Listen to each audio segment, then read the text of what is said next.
When Governor Josh Green said this right after the fires in Maui. Thinking about ways for the state to acquire that land so that we can put it into workforce housing, to put it back into families, or to make it open spaces in perpetuity as a memorial. Everyone thought that sounded weird. But then last week, Justin Huey, a Lahaina resident, went to the Maui County Council meeting to testify and said this. My name's Justin Huey. I am a third grade teacher from the burned down King Kamehameha III Elementary in Lahaina, and I am testifying on my concerns of the governor's emergency proclamation that happened 3 weeks prior to the fire, and how it suspended 7 state statutes, of which exonerated everything that you guys are in charge of, covers county organization, administration, and to my knowledge, this was the first emergency proclamation in the country that didn't have a preceding incident. Normally it's like a hurricane, boom, we got an emergency proclamation.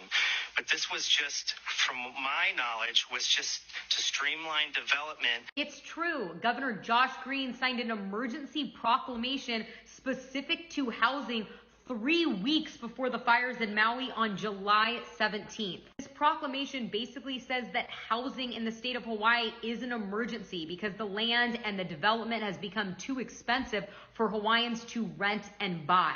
It removes all the red tape when it comes to building new infrastructure and suspends previous building laws saying that those processes take too much time. It suspended 7 state statutes, suspends historic preservation, Hawaii Community Development and Authority, environmental impact statements, collective bargaining in public employment, allowed the governor to appoint a state lead housing officer to support and carry out the intent and purposes of this proclamation, not an elected official. It states what is needed to promote the expedient development of housing. Number 4, brownfield sites that are developed primarily to provide housing.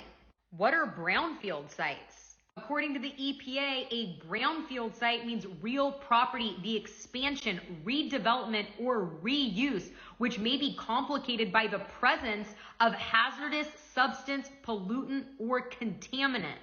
Isn't that why the government's saying that they're having to build these fences around Lahaina to keep the pollutants out? Also, a super weird coincidence is that the EPA's Brownfields 2023 premier event happened in Michigan on the exact dates of the fires in Maui, August 8th through the 11th.